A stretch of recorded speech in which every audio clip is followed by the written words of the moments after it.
Assalamualaikum warahmatullahi wabarakatuh. Nah, hari ini kita kehadiran wanita hebat yang kita range waktunya tepat pukul sore-sore inilah di hari ini dan kita ketemu beliau. Selamat datang dan selamat bergabung di Suara Mercy. Berhentilah larut dalam duka, percayalah kita semua ada. Assalamualaikum, Kakak Ita Muswita. Waalaikumsalam warahmatullahi wabarakatuh. Cukup sibuk ya. Halo ya. Alhamdulillah ya. Alhamdulillah. Kakak salah satu tokoh yang sangat direkomendasikan oleh Dewan Presidium Wow. untuk bisa putra bicara banyak. Oke.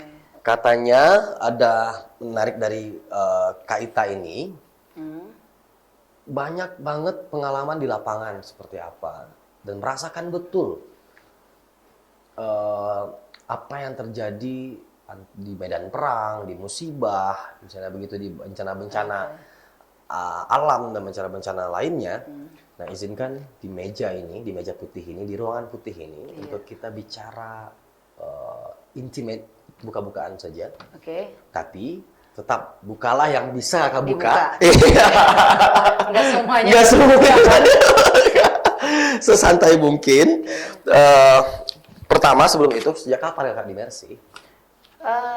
Gabung di Mercy Iya. ya. Gabung misi apa gabung pertama nih? Kalau gabung misi 2006. Gabung misi 2006. Iya. Kalau gabung pertama 2004.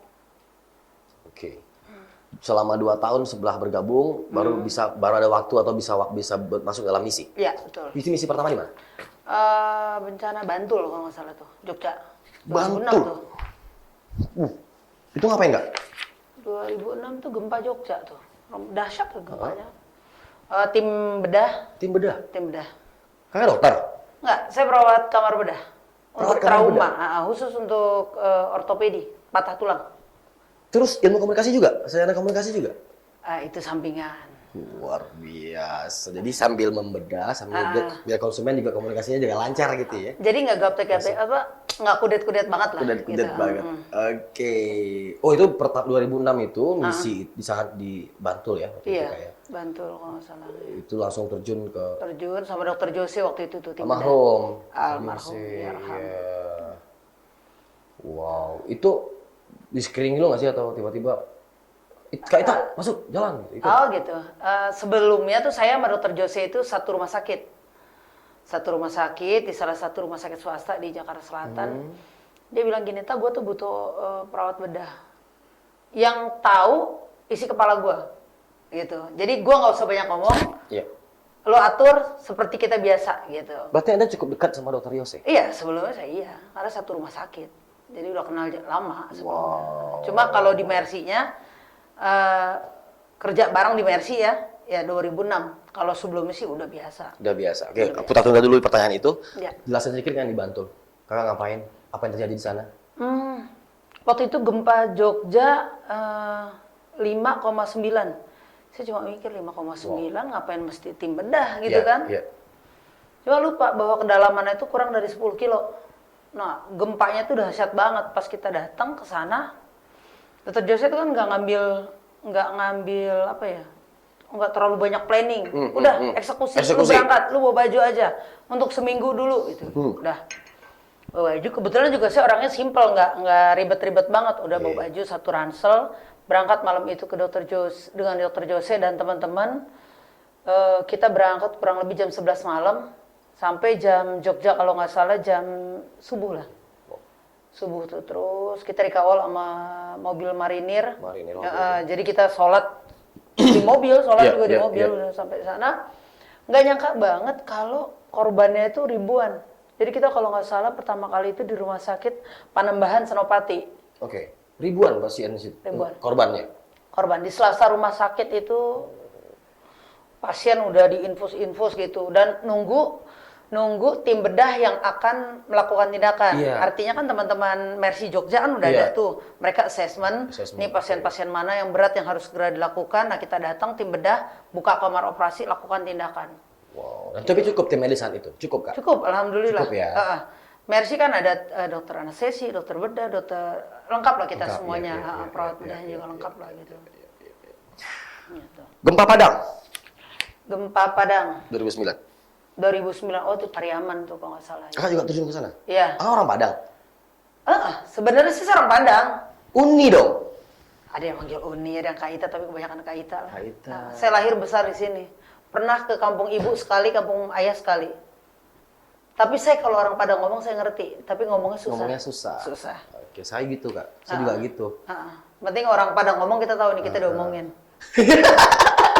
Jadi gitu kan, kalau kita bisa bahasa daerah. Tapi akhirnya beliau senyum loh. Dia terkenal ya adalah seorang yang tegas, garang. Enggak juga, Put, enggak juga. Apa? Kalau udah tindakan tuh serius, selesai semua. Jadi Wonder Woman beliau. Tapi akhirnya di sini di ruangan putih ini beliau tersenyum. Gempa Padang bukan berarti karena kampung kan? Bukan, itu Pariaman. Panggilan Saya manusia. Bukit Tinggi.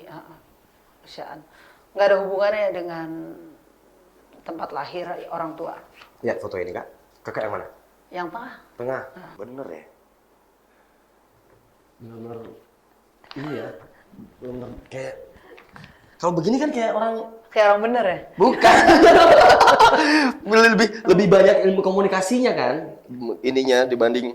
Tapi perjalanan beliau luar biasa loh. Sampai ke 2009 di Padang. Pariaman. Iya, Padang Pariaman. Banjir bandang Pakistan.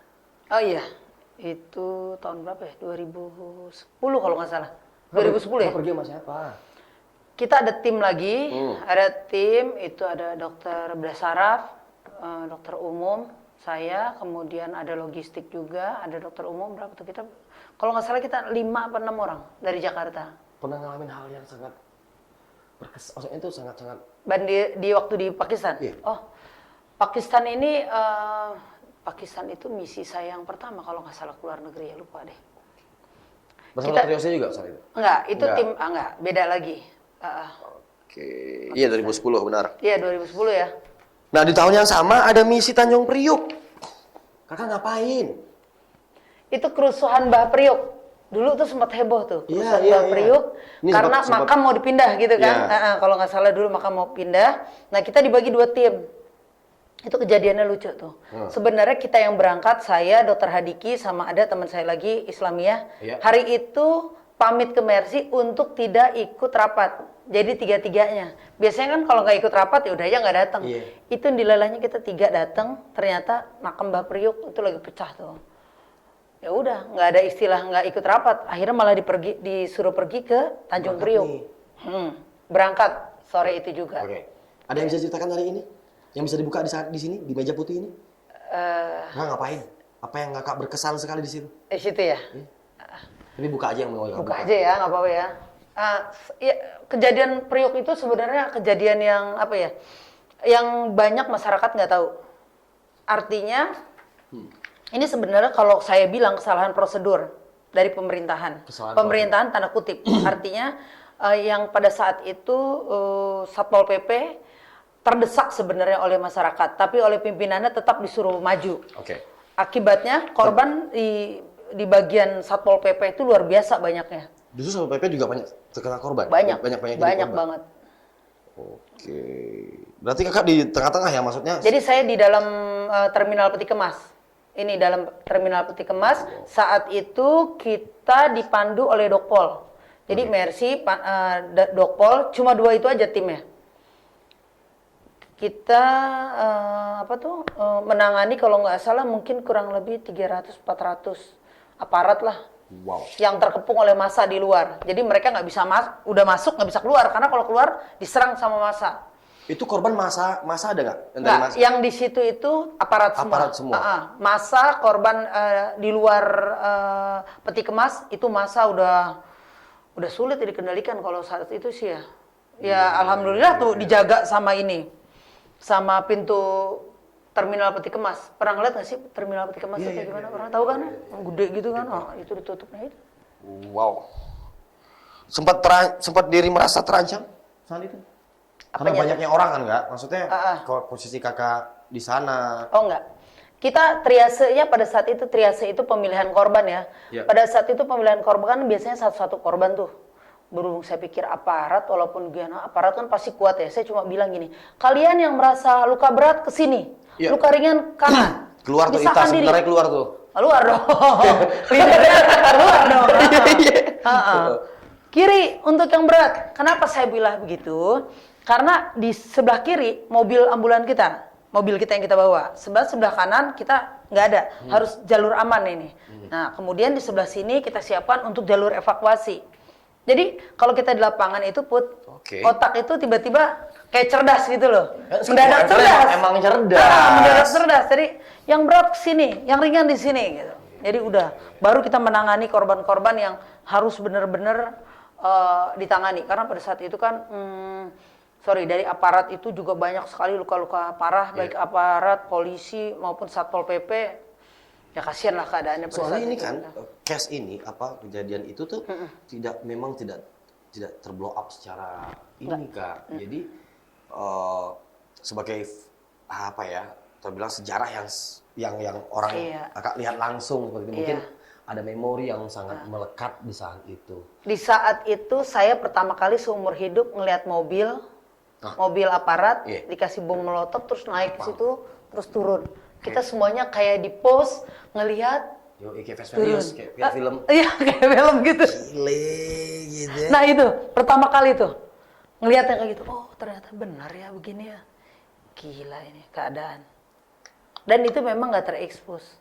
Tapi sih menurut saya lebih baik tidak terekspos. Ya. Karena takut menimbulkan amarah masyarakat. Karena banyak yang tidak ngerti juga. Nggak ngerti jadi juga. banyak miskomunikasi, Iya. banyak mispersepsi jadinya. Betul. Tidak tersampaikan. Betul, lebih baik nggak usah lah.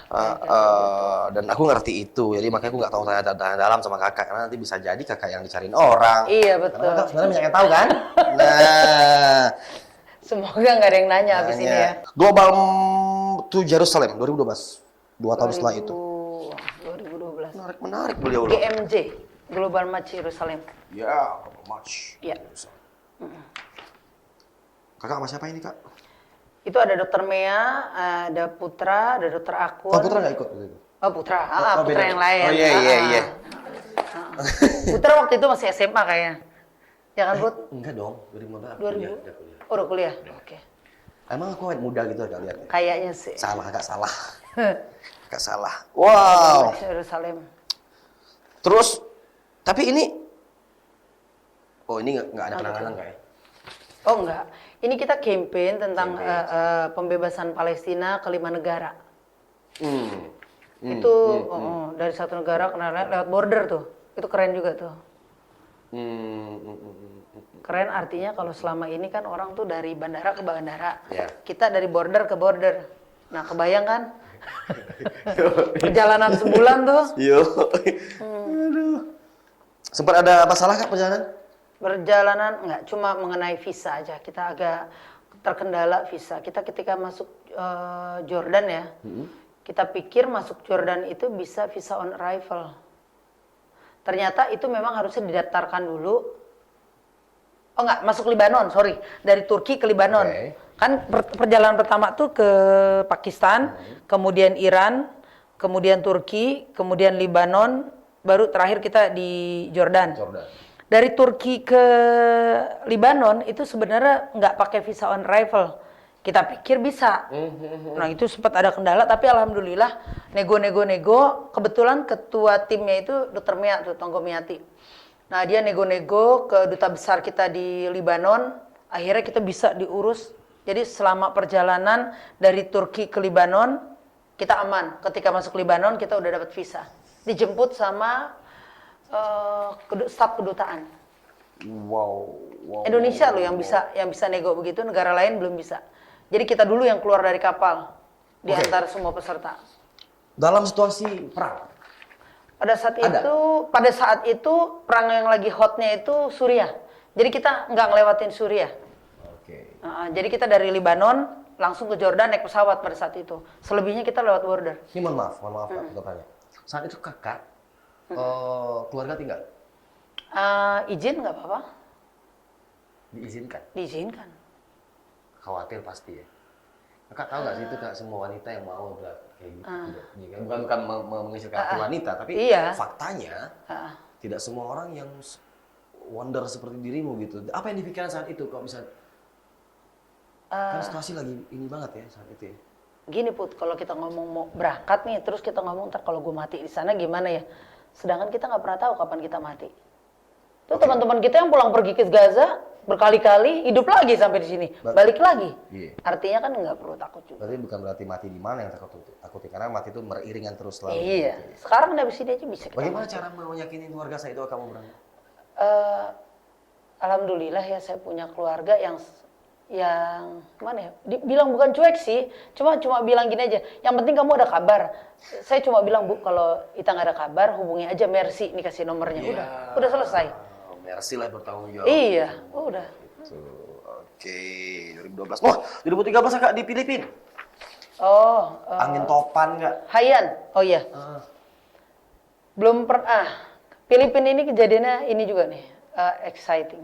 Jadi gini, kita itu dapat ini daerah ini kita nggak pernah tahu tuh. Kita jadi dipandu oleh satu penduduk yang dia bilang gini, di sana lokasinya jelek sekali, tapi bantuan baru sedikit. Bukannya belum ada bantuan, ada waktu itu tim MRA dari Malaysia dan kita. Saya sih nggak kebayang ya topan Haiyan itu kayak gimana. Cuma yang saya tahu Filipina adalah negara langganan topan. Ya kan pasti setiap tahun dia pasti ada sekali dua kali. Ketika kita sampai di sana tengah malam, besok paginya kita assessment keliling. Ternyata lokasi kita tuh di Medellin. Kalau di sini tuh kayak Pantai Carita atau daerah wisata pantai lah.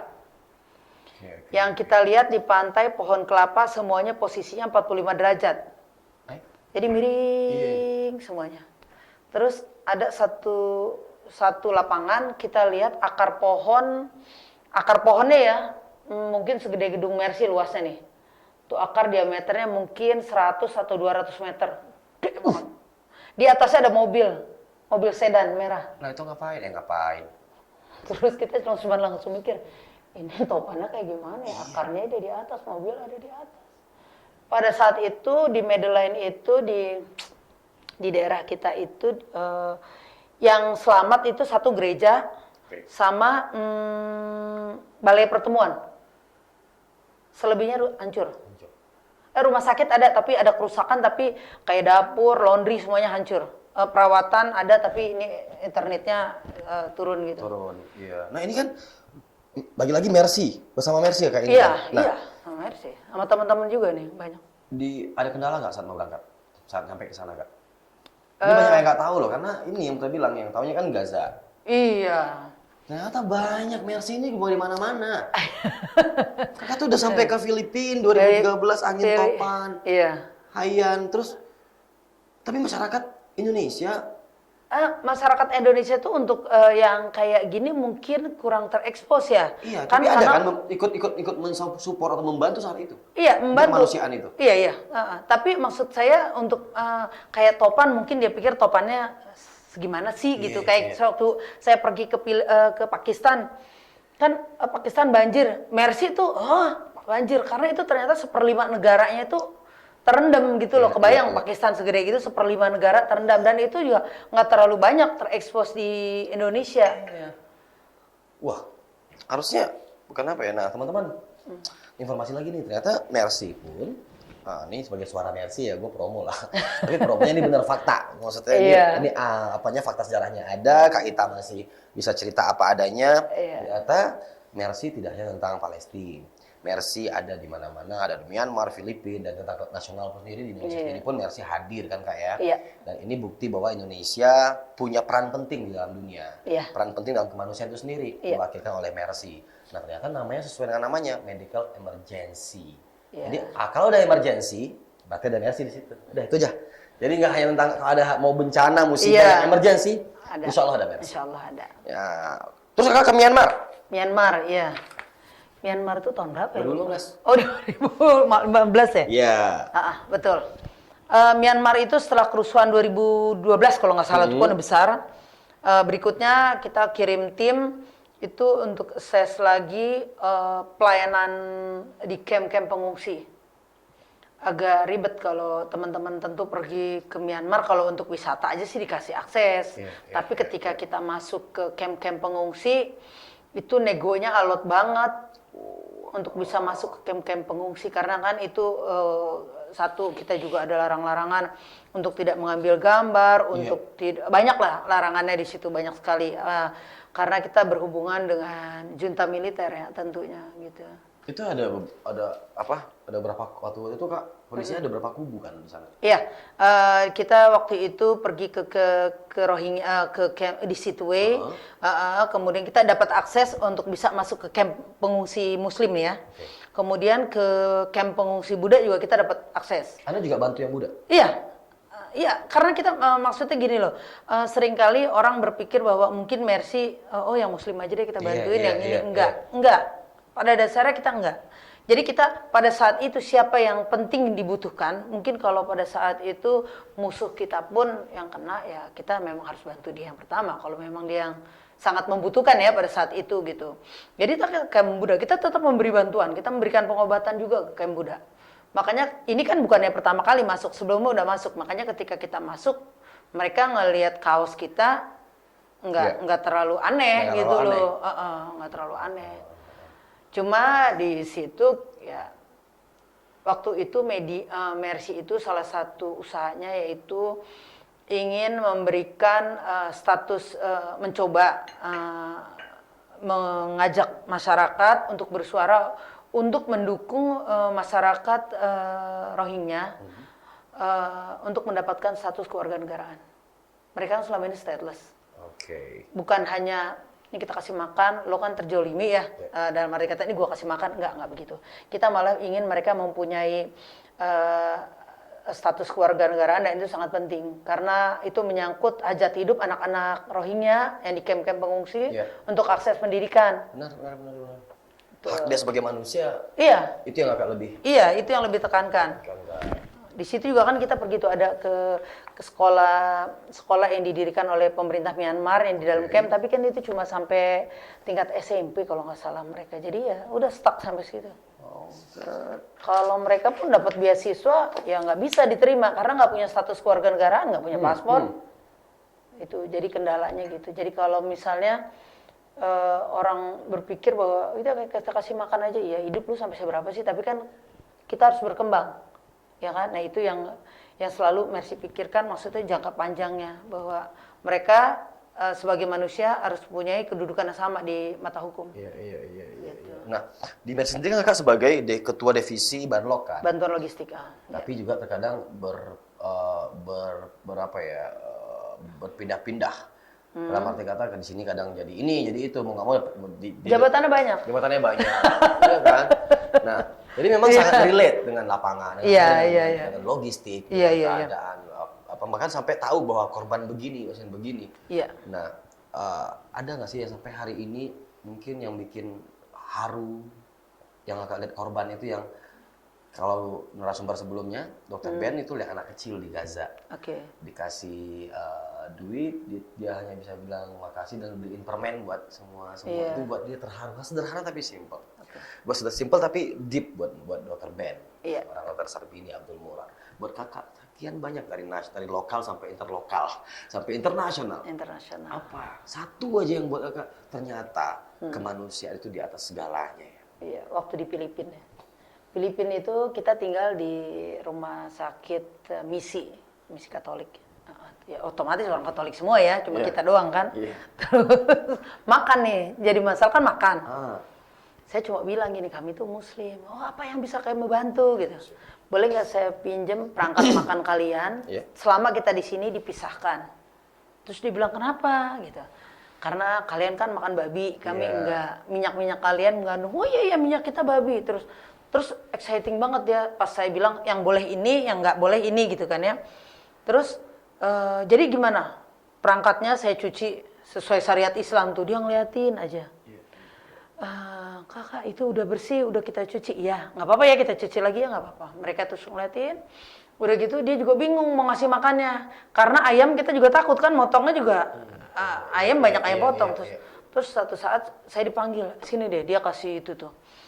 Di kulkas rumah sakit yang besar banget.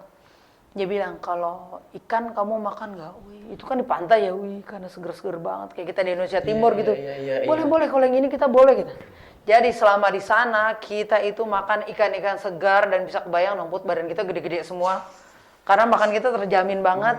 Masak sendiri, minyaknya kita beli sendiri, semuanya kita olah sendiri. Dan Kebetulan waktu itu makan malam sebagai tanda penghormatan.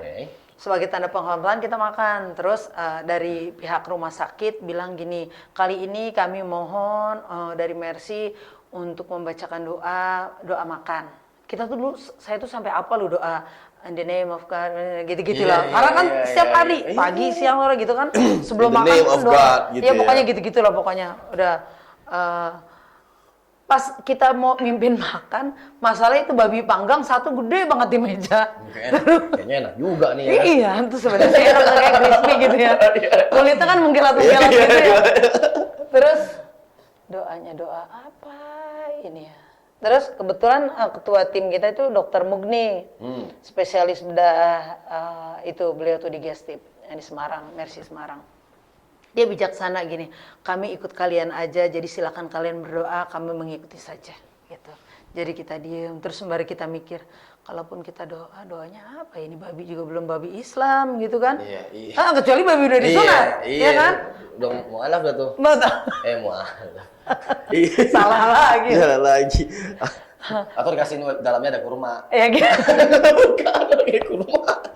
Tapi itu benar. Itu. Terkadang Kak, dunia hari ini terus joknya seperti ini. Iya, betul. Biar dikit-dikit kita tuh tahu arti kebinekaan. Tahu Betul. arti bahagia. Jadi jangan lagi aneh dengan jok-jok yang Kak Ita kasih. Itu jok itu yang justru begitu. Jangan terlalu serius lah gitu. Iya, karena Hidup kita udah butuh serius banget gitu. untuk merilekskan hubungan. Karena kan dari dulu juga kita beriringan kok. Iya kan? Betul. Sekarang aja yang rada-rada heboh. Dikit-dikit kita di radikal lah, inilah. Padahal kita butuh jok yang seperti ini. Bahkan mereka itu 2 tahun atau 3 tahun setelah kedatangan kita, mereka datang ke sini ke Indonesia. Wow. Dia bilang, "Tak boleh nggak kami ke Jakarta?" Boleh. Kalian mau nginep di mana? Biar kita ituin. Kita di Mercy ada 2 kamar. Kamar satu untuk tamu, yang satu lagi lantai 4. Luas, tapi lantai 4. Ini kan perempuannya banyak, lakinya cuma 3. Di mana aja kamu? Udah kita susun tuh menu mereka. Terus mereka bilang gini, apa yang boleh dan tidak boleh kami lakukan? Wow. Karena dia tahu kita kesana kan pakai jilbab semua. Saya bilang gini, nggak pakai bebas aja kalian, nggak apa-apa. Kalian pakai bagaimana? Cuma memang sebaiknya jangan pakai celana pendek. Di saat itu kan auto minoritas ya? Iya, otomatis. Wah, jadi gue ngerasain nih, nah. Si mayoritas akhirnya tahu posisinya. Iya, betul. Si minoritas juga memahami kondisi saat Iya. itu. Akhirnya lega-lega aja kan? Enggak masalah. Asik-asik aja gitu loh. Aja. Mereka kesini tuh, kita atur tuh. Hari pertama kesini. Ada jadwal ke katedral hari Minggu. Terus abis dari katedral, saya izin tuh sama petugas keamanannya. Saya bilang, nih teman-teman saya mau ikut misa. Tolong dimasukin tuh kan ada 9 orang, 8 orang masuk. Udah selesai misa, keluar kan, saya udah nunggu tuh di luar katedral. Terus dia bilang gini, Ita saya mau ke situ, nunjuk Istiqlal. Aduh, kalian gimana ya? Saat itu tuh ada Agim tuh, lagi kebetulan acara Agim. Mereka pada ngeluarin inian, jilbab. Kita bawa, kata dia gitu. Pada saat itu saya gini, gila nih orang niat banget gitu ya. Kami bawa, terus dia minta pakaian, jadi di depan katedral tuh saya pasangin giniannya, penitinya dia bawa, terus diikat Udah begini. ngerti tuh ya? Udah ngerti. Terus saya bilang gini, kalian ada temen tuh, yaudah sendalnya ini dicopot semuanya, dimasukin kantong plastik, kita tunggu, teman kita ada yang laki-laki tunggu di luar masjid, mereka masuk, biar mereka tahu bahwa ini loh masjid. Terus kita minta izin dan petugas bahwa ini teman-teman kita non muslim mau lihat keadaan itu. Kebetulan petugasnya kan nggak ngerti ini orang non muslim. Ya silakan duduk, yang laki, yang perempuan duduk yang perempuan. Iya. Iya kan mereka biar tahu. Kalau saya sih open, oh ya ini sini. Bahkan ketika kita sholat waktu di di Filipina itu, kita kan sholatnya ke arah sini, terus mereka nanya, kenapa kalian nggak ke arah sini? Iya. Itu kan pertanyaan Cukup yang bagus ya. Cukup kritis ya. Iya, terus bagus itu. Saya bilang gini, oh iya, dijelasin. Oh iya. Bahkan ada waktu itu kita secara tidak sengaja kita ketemu satu pemukiman Muslim. di Madeline itu. Jadi itu ada bangun masjid, tapi masjid itu baru setengah gitu, setengah jadi. Beton. Batako, Kayu. Oh, batako, baru batakonya aja setengah, yang atasnya masih itulah, masih belum permanen. Terus teman saya azan, ada namanya Dr. Ahmed, dia azan. Teman saya yang non muslim itu kan ngeliat di belakang karena kita lagi sholat. Terus dia bilang, "Oh Ahmed, your voice so beautiful," kata dia. Karena lagi azan kan. Terus kata dia gini, "Ita, kamu bisa nyanyi kayak Ahmed?" "Bisa, cuma itu nyanyian itu khusus untuk laki-laki," saya bilang gitu. "Perempuan nggak boleh." Oh, kayak dia kagum gitu loh denger azan. Nggak mungkin yang nggak pernah ada istilah azan maghrib kan di TV-nya kan. Iya, benar. Baru kenal tuh si Ahmed. Azan, wah suaranya bagus sekali, kata dia gitu. Karena azan aja bagus, gimana karaoke kan? Wah, Pasti. pastinya. Memang kemanusiaan membawa Anda menjadi mengenal betul arti toleransi. Oh iya. Kemanusiaan membuat seorang Ita Muswita tahu bahwa ternyata yang dipentingkan itu adalah kebaikan-kebaikan. Hablum minanas Anda berjalan sangat-sangat privat. Mudah-mudahan. Ya, dan urusan hablum minallah itu privatnya Iya. seorang Ita. Iya. Nah, akhirnya aku menemukan satu kata dari Ita itu. Dari orang Padang namanya indak takwi. Iya Jadi benar juga. Ita itu artinya indak Indak takwi. takwi. Artinya tidak ada takutnya. Mudah-mudahan. Enggak juga, Bud, ada juga takutnya. Tapi gue lihat gimana takutnya Mana? begini. Coba lihat. Ini berapa negara, berapa tempat, dan ini maaf nih, ini musibah semua, Bu. Iya betul juga sih ya. Bu, ini bukan, kecuali gue lihat nih jalan-jalan lu ke Hagia Sophia, Turki gitu ya. Enggak, gue nggak sempat ke situ. Karena waktu itu lagi ngurus visa teman-teman, jadi anak-anak ke Hagia cuma dengerin, "Oh ini bagus." Ya nggak Kayak lu sempat ya, akhirnya gue ya. nggak diajak. Enggak sempat, soalnya ngurusin semua dokumen teman-teman kan perjalanan. Jalan-jalan aja. Udah enggak, nanti banyak suatu korban saat yang insya Allah gue punya duit jalan-jalan ke Turki. Dan itu nggak akan gue bahas di sini. Iya. Ya bisnis. Enggak ditanyain ya kalau itu Iya, ya. maksudnya ini nggak gampang loh buat seorang wanita keliling dunia hanya untuk kemanusiaan. Iya kan? Jadi Anda cukup mewakili arti seorang ibu hari ini. Mudah-mudahan. Wow, luar biasa. Mersi beruntung punya seorang Ita Muswita ya, Muswita. Dan aku pengen banyak-banyak yang Ita-Ita yang lainnya dong gabung di Mersi yang muda-muda nih, jangan kalah sama Kak Ita nih. Betul. Pasti banyak, pasti banyak. Ya, Mersi Pasti masih ada. tetap membutuhkan banyak Iya. tim di sini. Betul. Ya kan? Apapun seperti yang kata Dokter Yogi tadi, kita yuk kita jihad profesi. Profesi, betul.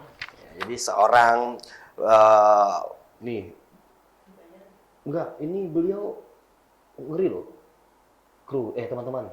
Beliau ini yang ada di saat momen-momen penting Dokter Yose. Nah, tadi aku cepat. Oh iya, Dr. Yose. Disempat di Dokter Yose seorang yang sangat visioner, yang Iya. semua orang tahu, bangsa ini tahu. Nah, Anda gitu dekat dengan beliau sampai ke detik-detik beliau Iya. menjalankan amanahnya sebagai tokoh bangsa. Iya. Juga. Apa yang Kak bisa ceritakan tentang Dokter Yose sedikit? Dr. Jose ya? Kalau ngomong Dr. Jose ini butuh tisu nih, Put. Gue bilang sedikit saja. Oke. Beliau itu kakak, abang, sahabat, teman diskusi, orang yang tempat kita muntahin segala unek-unek. He's everything ya. Untuk terutama gue kan karena kenal udah lama, terus teman-teman, terus Dr. Jadi Jose orang itu. percaya oleh beliau. Bisa itu. Bisa berangkat kan? Iya. Pak, gue butuh orang ini. Iya. Dia bilang, bahasa sederhana itu tidak diperuntukkan untuk orang-orang yang tidak dekat. Iya sih. Saya sama Dr. Jose, dia lebih seneng kalau manggil ke saya itu galu-galu. Karena kita di kamar bedah kan, Iya. di kamar bedah itu hampir nggak ada serata. Kalau mungkin teman-teman pernah ada yang kerja di kamar bedah ya, situasinya itu hampir kita nggak ada serata. Jadi ngomong itu dapur lu aja itu gue udah tahu deh gitu, ibaratnya isi perut lu tuh gue udah tahu gitu. Jadi nggak ada basa-basi di antara kita. Jadi ketika beliau pergi, saya termasuk dari sekian ribu kali ya, teman-teman Mercy kalau dihitung bisa ribu nih kalau Iya, timnya, yang sangat-sangat kehilangan. Sampai sekarang saya kehilangan. Seorang kakak buat Anda. Ya betul. Seorang figur Abang. juga. Iya. Figur orang tua juga, teman sharing juga. Teman berantem juga. Teman berantem juga. Nah, kita nggak selalu sependapat sama Dr. Jose. Dan kabarnya Anda juga ada di kamar bedah itu. Iya, Penanganan beliau. iya. Sampai detik-detik terakhir beliau pergi, saya ada di sampingnya. Nggak di samping sih, pas di tempat Anda tidur. satu tim yang Ya, insya Allah. Dan dia adalah orang yang sangat kami sayangi. bangsa ini sayang soal. Insya Allah, Karena mudah-mudahan Allah ya menempatkan kalau di surga. apa ya ide besar ini ya, bersama Dewan Presidium lainnya, ada hal-hal yang fundamental yang hari ini dilihat dan dinikmati oleh seluruh masyarakat. Iya. Rumah sakit Indonesia Iya. di Gaza. Itu gagasan besar yang terfaktakan, imajinasi menjadi fakta. Iya betul. Hal yang nggak mungkin dulu kita berpikir nggak mungkin nih kayaknya punya Dan rumah itu jadi sakit. kebanggaan bagi Palestina Indonesia sendiri. Indonesia, masyarakat Indonesia. Dan banyak hal yang di luar sana yang orang nggak tahu lagi tentang apa yang Dr. Yosef perbuat, dan Anda dan teman-teman Anda. Iya betul. Jadi wajar seorang Ita akan nangis. Apa ya, akan sedih sekali karena mohon maaf aku nggak bisa menayangkan nangisnya karena tisuku nggak ada di sini. Iya betul. Ya, dan Nggak boleh keluar ya. Iya, makanya Ditahan kita ya, tidak, air mohon mata maaf ditahan. tidak maksud untuk Iya nggak apa-apa. ini, tetapi kita harus bilang bahwa senang bisa berbicara dengan orang terdekat dari seorang visioner. Insya Allah, Bangsa mudah-mudahan. ini orang yang punya totalitas dalam kemanusiaan itu sendiri, yang apa, dan Anda bagian dari seorang itu. Dan itu sudah saya bilang, kakak sehat-sehat, ya, terus jalankan misi-misinya, Ya, doa-doanya. terus kembangkan sayapnya kemanapun, karena masih banyak manusia yang membutuhkan. Mudah-mudahan. Ya, Ya. jadi kira-kira dari sekian banyak misi ini ada yang belum tersampaikan nggak? Yang pengen sampaikan bahwa gue pernah kesini loh, tapi ini ada historinya yang gini. Ada nggak dari sekian misi ini? Karena saya yakin banyak. Ini kan tim kreatif doang yang kita, Iya. sepengetahuan kita yang, karena banyak hal yang kakak tutupi. Iya, Kakak cukup misterius sebenarnya. Ada beberapa kunjungan-kunjungan yang boleh sih saya bilang sini. Kita kunjungan ke lapas-lapas di Nusa Kambangan. Ke lapas-lapas itu bagi tanda kutip memang nggak semua lembaga mau menangani orang-orang termarginalkan kayak tersangka teroris. Padahal itu mereka mempunyai hak untuk dibantu dari segi kesehatan. Dan itu sering memang itu tidak kita blow up, tapi bagi keluarga-keluarga mereka kita tetap support kesehatannya, baik yang di dalam maupun yang di luar. Kemudian kunjungan keluarga relawan. Kunjungan keluarga relawan. Keluarga relawan yang di Gaza itu mereka kan bertahun-tahun tuh nggak pulang. Nah, kita secara rutin mengunjungi keluarga-keluarganya. Dari situ, dari hasil kunjungan itu kita banyak belajar bahwa kita tuh beruntung banget ya. Masya Allah, kita itu artinya kita tuh merasa lu jangan cengeng deh. Lo kalau ngelihat nih keluarga relawan yang berangkat ke Gaza, lo akan malu sama diri lu sendiri kalau lo ngeluh. Luar biasa. Mereka itu keluarga-keluarga mujahid yang sampai sekarang saya tetap appreciate ke mereka bahwa kerelaan mereka melepas suami, anak, berangkat ke Gaza itu bukan hal yang mudah loh, Put. Bukan hal yang mudah. Memang kalau tidak pulang badan tinggal pulang nama. Iya. Itu pilihan. Iya betul. Bahkan ketika ada istrinya, anaknya meninggal, mereka juga nggak bisa pulang ke Indonesia, kan nggak segampang itu. Kenapa itu ternyata? Nggak kayak Jakarta Depok gitu, kita bisa pesan tiket, Benar. itu nggak bisa. Benar. Nah itu tuh nggak terbayar. Artinya bagi saya gini, gila ya. Berarti kalau gue udah melakukan ini, sebenarnya gue juga nggak ada apa-apanya dibanding mereka gitu loh. Masya Allah. Luar biasa mereka tuh. Saya bisa bilang wow sih kalau beliau. Kaita, makasih banyak. Ya, sama-sama. Aku mungkin next kita akan undang lagi untuk banyak cerita hal yang lebih dalam lagi. Oh. Rasanya sudah nggak bisa nggak bisa banyak hal yang kita ungkapkan dari foto-foto yang udah kita bahas. Tapi sekali lagi kita bilang makasih banyak Ya, untuk sama-sama. tetap menjadi pemegang amanah bagi seluruh rakyat Indonesia. Mudah-mudahan tetap istiqomah. Dan Doakan amin insya Allah. teman-teman di Mercy gitu semua. Terima kasih banyak kakak terus dan teman-teman. Seorang Ita telah membuktikan bahwa kita ini bukan tentang siapa Anda, dimanapun Anda, dan apapun kita, tapi tentang bagaimana hati ini terpanggil, bagaimana kita memandang arti kemanusiaan itu sendiri. Ita Muswita. Terima kasih banyak kakak. Ya, Sampai sama-sama. ketemu lagi. Oke. Assalamualaikum warahmatullahi wabarakatuh. Waalaikumsalam warahmatullahi wabarakatuh. Berhentilah larut dalam duka. Percaya